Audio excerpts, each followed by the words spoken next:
여러분 보이지는 않겠지만 환한 미소를 지으면서 환한 미소를 지으시면서 좌우 옆분과 인사 나눕시다. 사랑하고 축복합니다. 인사합니다. 여러분 그 하나님의 말씀을 묵상책은 연실 잘 사가는데 하나님의 말씀 묵상은 잘 성실하게 안 하는 것 같은 생각이 왜 이렇게 믿음으로 생각이 되는지요? 이게 불신앙인가요, 이게? 여러분들은 하나님의 말씀 묵상책을 정기적으로 구독을 하는데 매일처럼 이렇게 말씀 묵상하십니까? 대답을 자신 있게 대답하시는 분은 2분 정도. 나머지 되신 분들은 자신이 없다는 거잖아요. 그죠? 그렇지만은 오늘 제가 여러분을 대신해서 말씀 묵상한 걸 가지고 여러분에게 나눔을 가지려고 합니다. 오늘은 이제 내일 토요일 날 하실 말씀을 통해서 은혜 받은 그 은혜의 말씀을 여러분과 함께 나누려고 합니다. 자, 오늘 1절에 보니까 하나님께서 모세를 통해서 이 가나안 땅이라는 이 드디어 정말 목적지인 가나안 땅을 앞에 두고 하나님이 모세를 통해서 그 2세대들이죠. 애굽에서 나온 2세대들을 향해서 하나님께서 엄히 명한 얘기예요. 엄히 명했어요. 그 엄히 명했는데 그럼 이 2세대들 뿐만의 대상, 그 명령한 하나님이 꼭 이것은 지켜야 된다. 가나안 땅에 들어가면 이건 생명처럼 지켜야 된다. 안 지키면 큰일 난다. 그 얘기예요. 그러면 이것을 생명처럼 지켜야 될 대상이 누구냐? 라고 할 때 누구에 대해서 얘기했냐면 2절에서 뭐라고 하냐면 3대를 얘기해. 3대 뭐라고 하냐면 너와 그 다음에 누구? 내 아들과 그 다음에 누구까지? 내 손자까지. 그러면 가나안 땅에 들어가게 되면 거기서 결혼을 하게 되면 그 아들을 낳게 되고 아들이 또 결혼을 하게 되면 손자가 날 거잖아요. 그럼 여기 이 너와 내 아들과 앞으로 나올 손자들은 어디서 살아야 될 환경이에요? 젖과 꿀이 흐르는 목적지인 가나안 땅이라는 곳에서 살아야 될 거예요. 그 살아야 되는데 이 너희가 가나안 땅에 들어가면 너와 내 아들과 내 자손들까지 내 손자까지 반드시 내가 너에게 명령한 명령을 지켜라. 명령을 지켜라. 이거는 어명이에요. 어명. 그래서 여러분 성경에 부득불이라는 말이에요. 안한케라는 말이에요. 이거는 안 하면 안 되는, 꼭 해야만 하는 강제적인 거예요. 그게 뭐냐? 이게 뭐냐면 여기서 나오는 말씀을 보면은 1절에 뭐라고 나오냐면 1절을 뭘 지켜야 되라고 했습니까? 여호와께서 너희 가르치라고 명하신 명령과 그 다음에 뭐예요? 규례와 그 다음에 뭐예요? 법도예요. 이거를 지키라는 거예요. 누가 지키라는 거예요? 가나안 땅에 들어갈 너와 내 아들과 내 손자가 3대가 지켜야 돼요. 그 손자라는 것은 손자 그 이후에도 해당되는 말씀이에요. 이것은 바로 뭐냐면 대대 자사손손으로 이것을 여호와의 명령과 법도와 규례를 자손 대대로 지켜라. 언제까지? 구약에는 언제까지? 누가 오실 때까지? 약속하신 언약의 예수 그리스도께서 이 땅에 오실 때까지 지켜라. 그를 얘기하고 있어요. 아멘? 그러면 뭘 지켜야 되느냐 할 때 구체적으로 들어갑니다. 명령과 규례와 법도를 지키라고 그랬잖아요. 그럼 어떻게 지켜야 되느냐? 어떻게 지켜야 되느냐라고 할 때 여기서 이제 보십시다. 성경을 오늘 제가 허리가 좀 부자유스러워서 좀 일찍 끝내려고 그래요. 일찍은 1시간 내로 다 끝내려고 그러거든요. 자, 보십시다. 어떻게 그러면 그들에게 명령을 지키라고 하느냐? 명령과 규례와 법도를 3절을 보면은 3절에 뭐라고 얘기해요? 이스라엘아 듣고 삼가 그것을 어떻게 하라고요? 지키라 그랬습니다. 누가? 너와 내 아들과 내 손자가 지켜야 될 것이다. 뭐를? 여호와의 명령을 삼가 듣고 여호와의 말씀을 삼가 듣고 행하라. 이걸 얘기하고 있고요. 그 다음에 5절을 보겠습니다. 5절을 보게 되면 뭐라고 나오냐면 내 하나님 여호와를 어떻게 하라고요? 예? 내가 보는 성경하고 여러분이 보는 성경이 달라요? 내 하나님 여호와를 어떻게 하라고요? 그러면 이스라엘 누가 여호와를 사랑하라는 거예요? 자주 내가 얘기하잖아요. 너와 내 아들과 내 손자가 누굴 사랑하라고? 여호와를 사랑하라고. 그러면 어떻게 사랑해야 돼요? 마음을 다하고 뜻을 다하고 힘을 다하여 사랑하라. 이게 명령이에요. 명령이에요. 누가? 너와 내 아들과 손자가 지켜야 되는 거예요. 그러면 오늘 우리를 비유를 한다면 이 김 목사에게도 해당되는 거죠. 김 목사는 하나님 말씀을 듣고 말씀을 지키고 주님을 사랑하는 마음도 없이 너 말씀 지켜라, 너 주님을 사랑하라, 먹혀 안 먹혀요? 안 먹히는 거예요. 여기는 내 자녀들에게만 해당되는 게 아니라 누가 포함되어 있는 거예요? 내가 포함되어 있는 거예요. 이게 빠지면 안 되는 거예요. 오늘날 문제가 바로 뭐냐면 나는 대충 살아도 너는 잘 살아야 된다는 거예요. 나는 공부를 더럽게 못했는데 너는 잘하라는 거예요. 왜 더럽게 못해? 열심히 했으면 잘한 거는데. 그렇잖아요? 이거예요. 거기는 내가 포함되지 않는 게 없어요. 다 내가 포함되어 있는 거예요. 출발은 어디서부터? 내 자식입니까? 내 손자입니까? 아니에요. 내가부터요. 내가요. 그래서 하나님의 말씀을 듣고 상가 그 말씀을 지켜야 될 것은 누구부터 지켜야 되느냐면 나부터 지켜야 되는 거예요. 그리고 우리 교회 안에는요, 교회 안에는 우린 다 지킬 수가 없지만 지키려고 몸부림을 치는 경건의 능력과 경건의 삶을 살아가려고 애쓰고 노력해야 될 최고의 대상자들이 먼저 솔선수범 보여줄 사람은 누구예요? 예? 김옥봉 목사라고 여러분 그러려고 그랬죠? 예? 교회 안에는요, 맞아요. 담임 목사가 먼저 그렇게 살아야 돼. 그런데 저도 그게 안 되는 걸 어떻게 해? 여러분들이 저를 그렇게 저에 대해 기대감을 가지고 기대치에 미치지 못하는 걸 나도 안 되는 거 어떻게 해, 그러면. 그렇지만 여러분은 그건 아셔야 됩니다. 이 김옥범 목사가 하나님 앞에 나름대로 진실하게 살아가려고 애쓰는 모습은 여러분 기억해 주셔야 됩니다. 난 그렇게 살지 못해요. 자신 없어요. 그렇지만 경건의 능력으로 살아가려고 몸부림을 치려고 하는 그 마음은 주님이 아실 거라고 생각이 되고, 아셔서 또 마음에 안 드는 부분이 너무 많겠지만, 그러나 우리는 그뿐만 아니라 우리는 담임 목사뿐만 아니라 우리는 당에 구성되어 있는 최고의 모범적이고 설선소범을 보여줘야 될 여호와의 명령을 지키고 행하며, 그리고 하나님을 뜨겁게 사랑하는 마음을 누가 가져야 되느냐? 담임 목사와 당회원들이 먼저 가져야 돼요. 당회원들이 먼저 가져야 돼요. 그리고 여러분들은 그 말 듣고 맞아, 내 생각이 그런 것 같아. 그럼 여러분들은 그러니까 우리는 계속 뭐냐면 우리의 모든 맹점이 뭐냐면 우리는 개떡같이 살면서 담임 목사나 당회원들이 잘 살아줘야 된다는 기대감을 가지고 있어요. 이거예요. 그러면 나는 개떡같이 살면서 담임 목사가 조금만 이런 허점이나 그리고 잘못된 부분이 보여지면 못 참는 거예요. 왜? 너무 자기 자신은 개떡같이 살면서 담임 목사와 당회원들은 기대치가 높은 거예요. 높게 잡은 거예요. 그럼 거기에 못 미치면 뭐예요? 열받는 거예요. 장로님이 왜 이래?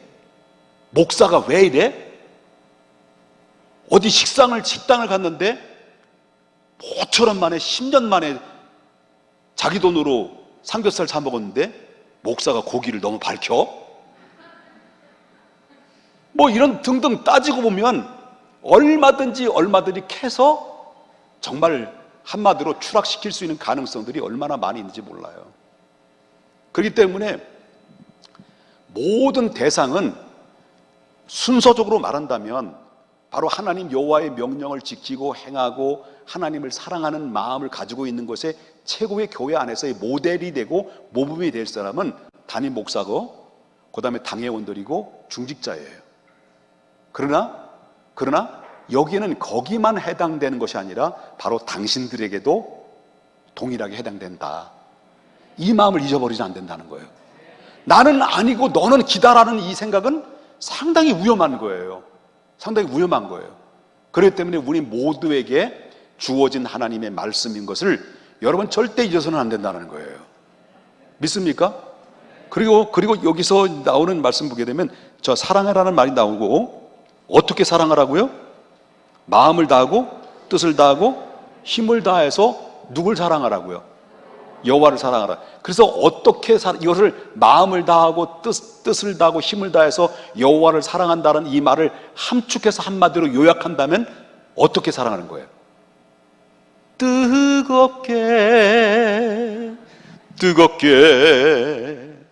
뜨겁게 후끈 달아오르게 뜨겁게 하나님을 사랑해야 돼요. 이게 우리의 마음이어야 돼요. 이게 바로 하나님이 너와 내 아들과 내 손자가 지켜야 될 그 사명이 뭐냐?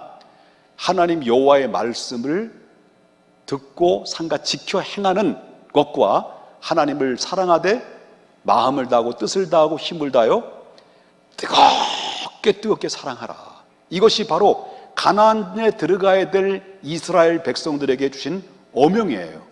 부득불, 안한케, 이건 꼭 해야만이 되는 이건 어명이에요. 그 다음에 다음입니다. 자, 6절을 보겠습니다. 6절이 뭐라고 나오냐면 이제 어떻게 지키라는 거예요? 6절, 내가 내게 명하는 이 말씀을 어떻게 해요? 너는 어디에 새기라고요? 마음에 새기라. 그 다음에 또 나오는 말씀인데 이제 9절에 나오는 말씀이에요. 9절에 7절이구나. 7절에 뭐라고 그래요? 내 자녀에게 가르치는데 어떻게 가르치라는 거예요? 부지런히 가르치라. 부지런히 가르치는데 어느 정도 가르치라는 거예요? 7절에 어느 정도 가르치라는 거예요? 앉아 있을 때든지, 그죠? 길을 갈 때든지, 누워 있을 때든지, 날 때든지, 일어날 때든지 뭘 하는 거예요? 하나님 말씀을 강론하라. 그럼 내 자녀들은 부모로부터 매일 일어날 때, 눈 뜰 때 계속 하나님 말씀 가르치면 이 자녀들이 질릴까 안 질릴까요? 예?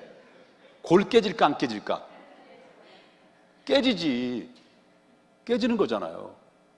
그런데 그럼에도 가르치라는 거예요. 그럼에도 가르쳐라. 듣든지 안 듣든지 그 하나님의 말씀이 귀에 들려서 쟁쟁쟁쟁쟁쟁쟁 소리가 날 정도로 그 마음판에 그 말씀이 새겨질 수 있도록 차곡차곡 쌓여질 수 있도록 강론하라. 열정을 가지고 그렇게 이야기를 하고 있다라는 거죠. 그래서 제가 늘 지난주에도 말씀드렸습니다. 한국 교회의 문제가 뭐냐? 왜 한국의 교회에 청소년들이 다음 세대들이 교회를 떠나는 이유가 뭘까? 거기는 기독교 교육의 문제 있어요. 기독교 교육의 문제가 바로 뭐냐면 여기에서 해당되는 말씀이 뭐냐면 어떤 대그룹에서 말씀을 가르치고 하나님을 사랑하고 일어날 때든지 눈을 뜨든지 걸어갈 때든지 하나님 말씀을 가르치고 강론하라는 말씀에 해당되는 얘기가 아니에요. 어디서 이루어질 일이에요, 이거는요? 집이에요, 가정이에요?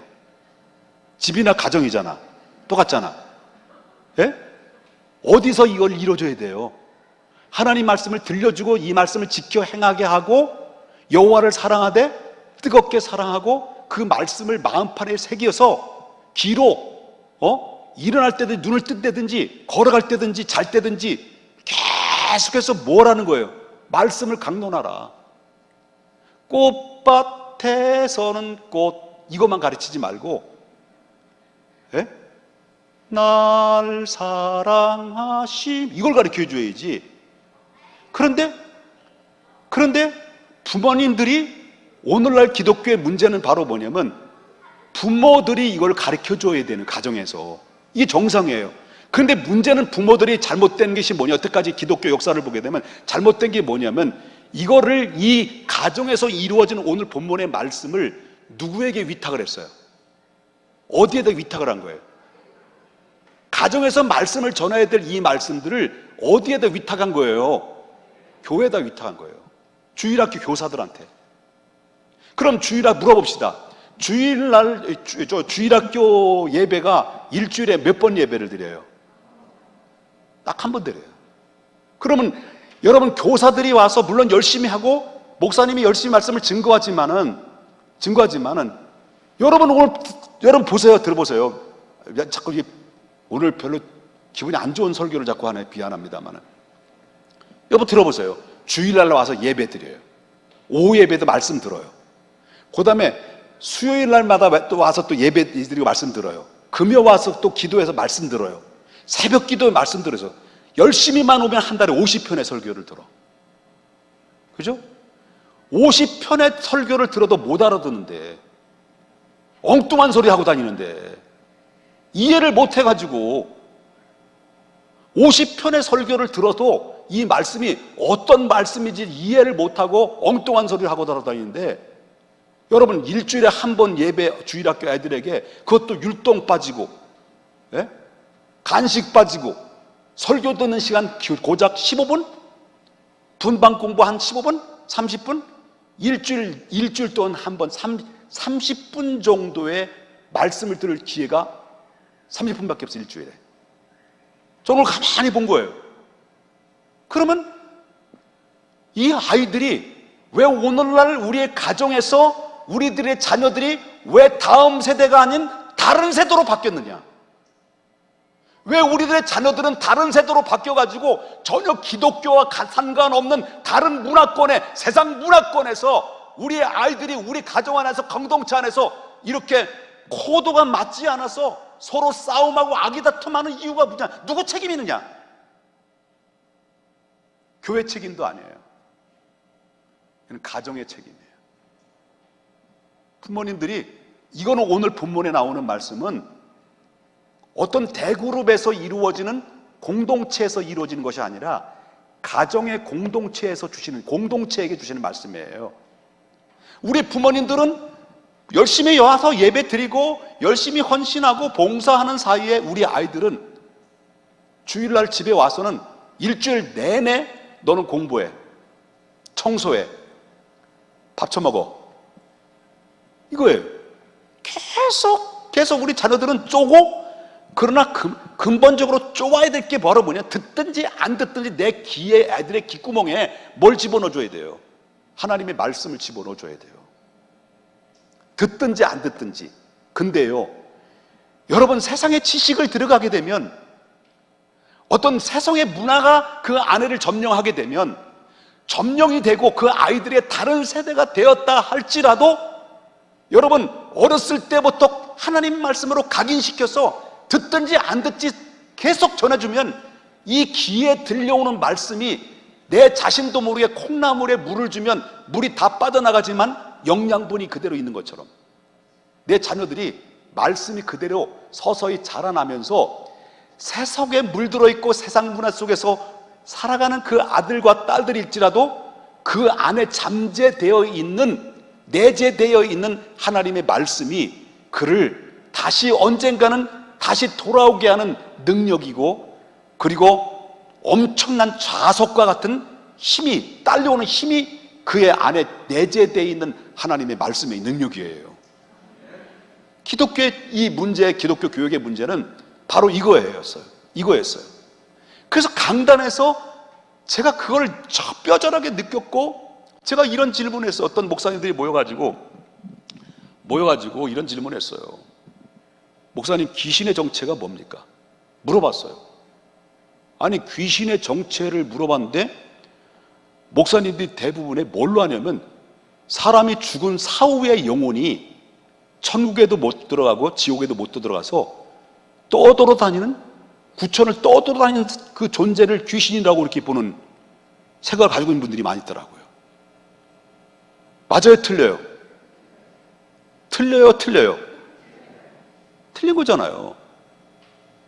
아니, 그러니까 강단에서, 미안합니다, 강단에서 정말 본질을 전하지 않으면 성도들 다 죽겠구나. 그때부터 미안합니다, 제가 설교도 잘하는 것도 아니고 말도 더듬고 뭐 부족한 게 많이 있지만, 그래서 나는 하나님의 말씀에서 벗어나지 않으려고 애를 쓰고 또 애를 쓰는 이유가 그거예요.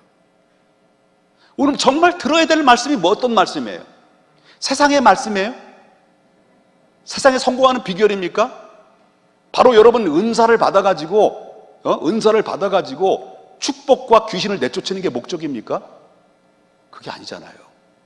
하나님 말씀을 바로 알고 바로 믿고 바로 살고, 그리고 하나님의 인정받아서 하나님 앞에 갈 때 우리 모두가 부끄러울 것이 없는 사람으로 서는 것이 우리의 목적이고, 담임 목사는 그 길로 인도해야 되는 사명이 있다.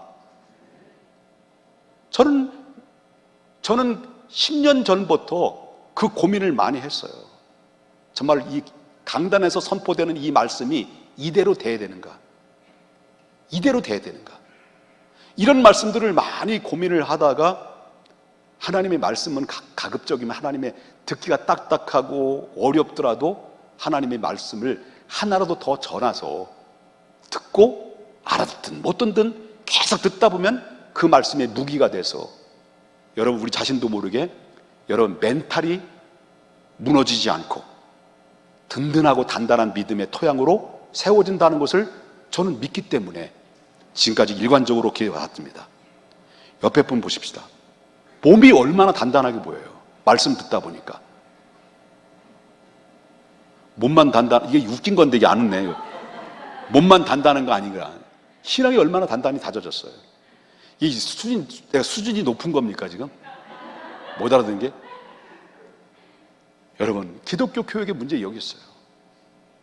그러니까 교회 안에, 내 가정 안에 있는 자녀들이 다른 세대로 바뀌어져 가는 그것을 보면서도 우리는 세상에서 성공만 잘하면 된다. 예? 너희가 원하고 내가 원하는 좋은 대학만 서울 우유를 잔뜩 먹여가지고 서울권의 대학으로 들어가면 된다. 뭐 이런 사고를 가지고 있다고 한다면 여러분, 분명히 그 신앙은 잘못된 신앙이에요. 잘못된 신앙이에요. 우선순위가 뭐냐면 하나님의 말씀이, 그 아이들을 내 가정에서 말씀을 잘 가르쳐 줘야 돼요.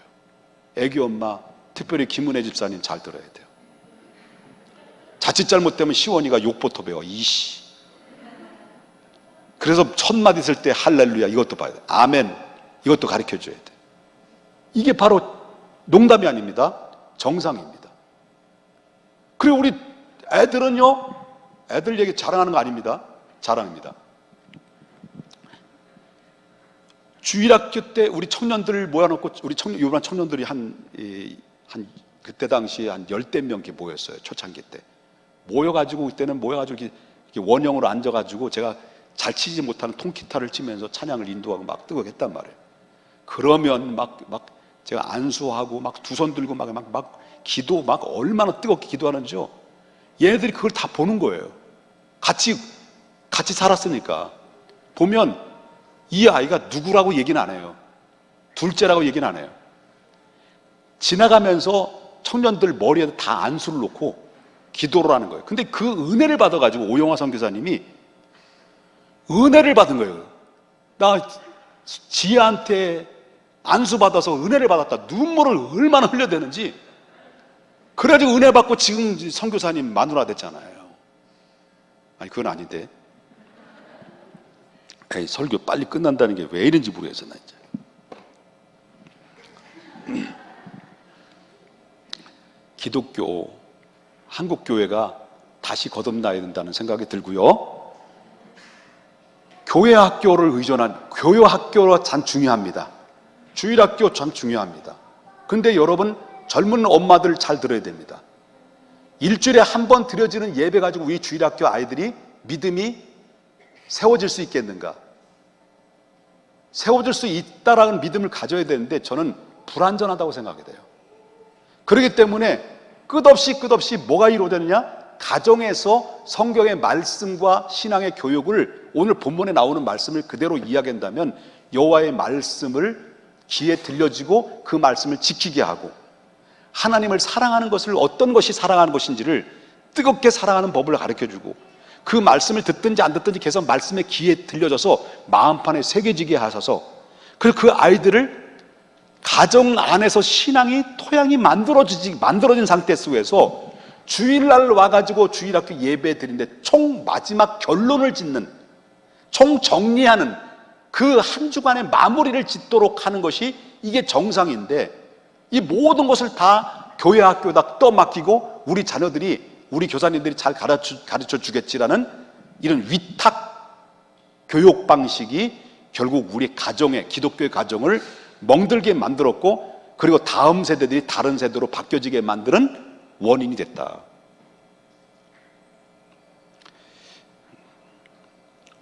별로 반응이 없어서 기분이 안 좋으시죠? 어느 정도 가르치라 라고 그럴 때,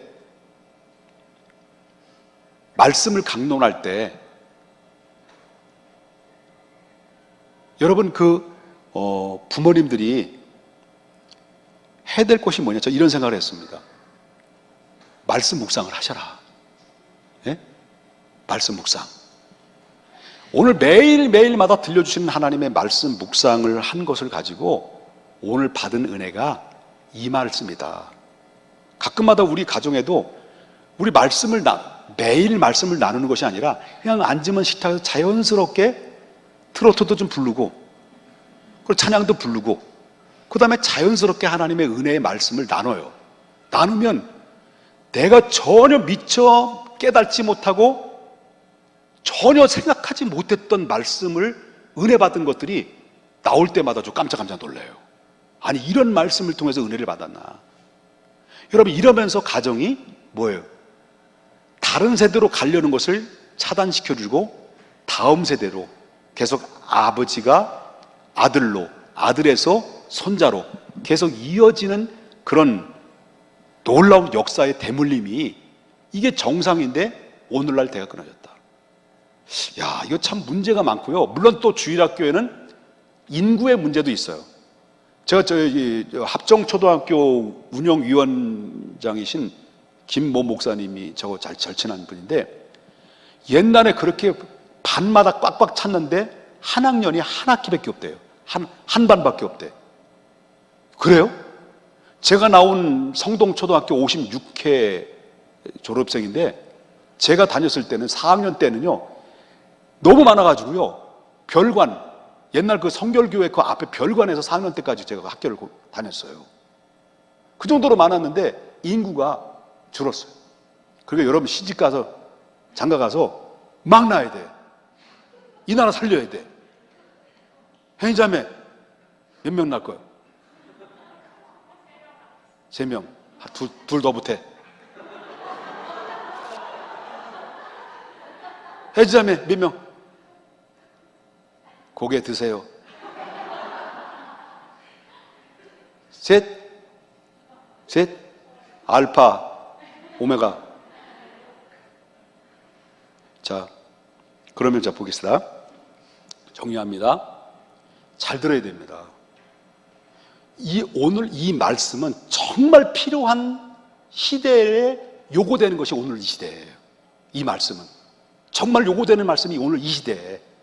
여러분, 제 말씀이 도전이 됩니까? 도전이 돼요? 자, 보십시다. 그러면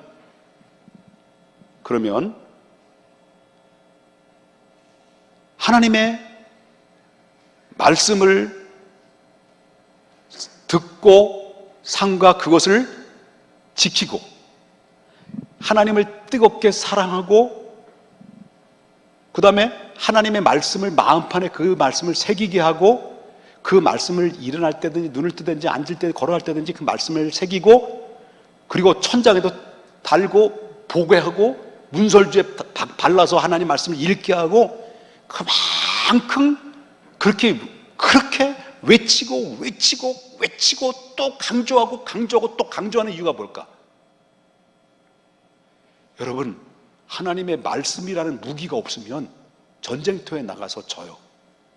가나안 땅 안에는요, 뭐가 우글우글거려?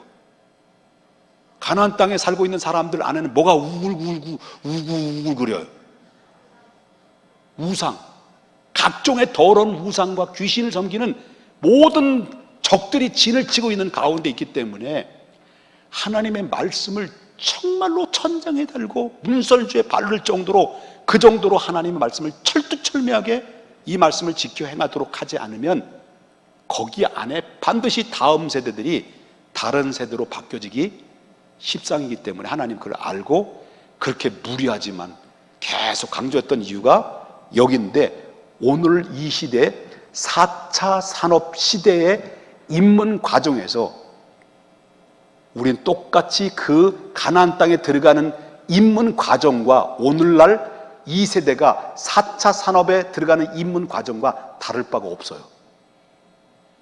이런 가운데 천연 기념물처럼 하나님의 말씀을 끝까지 지킬 수 있는 하나님의 사람들이 요구되는 이 시대에 다음 세대에 있는 우리 사랑하는 예쁜 우리 공주님들 너무너무 감사해요.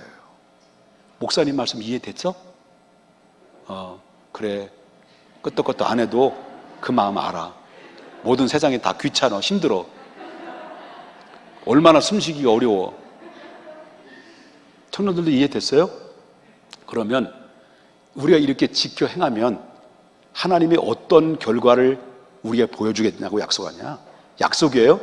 어떤 결과를 약속하시느냐 할 때, 자 보십시다. 2절 보겠습니다. 2절 하반절 맨 마지막, 내 나를 어떻게 하게? 장구하기 위한 것이다. 그 다음에 3절 뭐라고 나와요? 하반절에 여호와께서 내게 허락하심과 같이 젖과 꿀이 흐르는 땅에서 내가 어떻게 하게요? 크게 번성하리라. 아멘. 그래서 가장 중요한 것은 뭐냐? 들어라. 여호와의 말씀에 왜 들어야 될 이유가 뭐냐면 4절에 나오는 말씀을 보게 되면 뭐라고 하냐면, 여호와는 오직 어떤 하나님? 유일하신 하나님. 예?